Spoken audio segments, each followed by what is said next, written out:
Is it something very, is it usually like this, the work with the actor that you're coming to the at their houses? Very, very unusual. Okay. I don't know why. I think it's because I started as a director, so I was very collaborative anyway. And I wrote and directed, and I understand that anybody's idea is better. And so I never came off as someone who you didn't want around because I would be precious about things. I also love actors. I think it started with John Huston on Annie. He was very, very he never blocked a scene until the actors did. And I asked him why. And he said, well, that's what they do.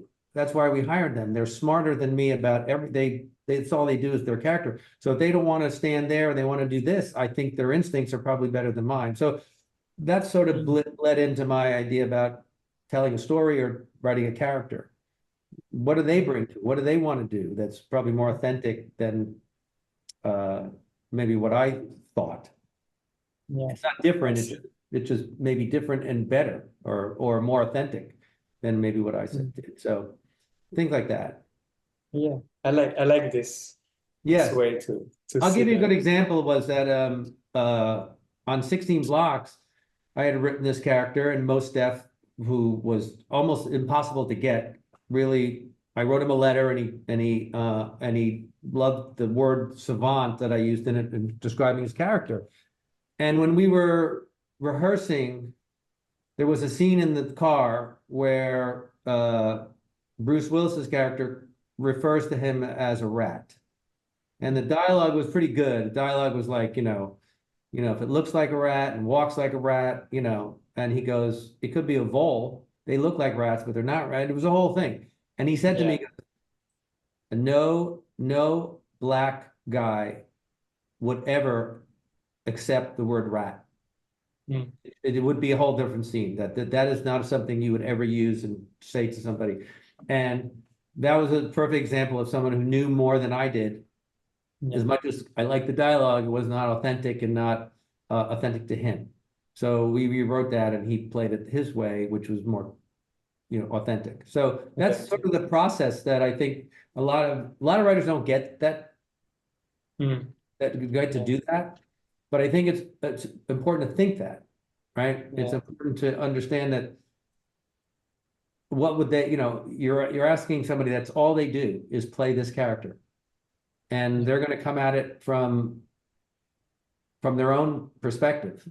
And mm, sometimes you just have to, and if you're a good collaborator, they'll ask you to work with them or they'll ask you to fix things. On Equalizer, Melissa Leo had a problem when I had never met her before. She mm, loved the script. She came to do it. I met her on the set. We talked, and she goes, this scene I'm in, I know I have to do all the exposition, which he did, right? Which is always a terrible thing for yeah, an actor to do. But she goes, I just wish it could be a little bit more familiar, like I know him a little bit better, and I would do it in shorthand.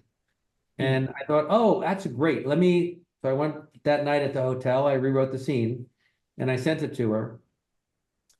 And she was thrilled and really more than thrilled, like surprised. And I thought, mm, boy, I bet you they don't get this sometimes, that they don't, they fight these things and they shouldn't have to. So yeah, I think that the one thing I would tell anybody is that, what you write is sort of a blueprint anyway for actors, for directors, for production designers. It's all you're telling is your story stays intact and the mm, colors are mixed maybe a little differently.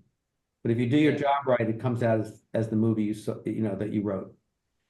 yeah. I love that because it's like a relationship that you have also with the actors as a screenwriter and Yes. not only the director with the actors.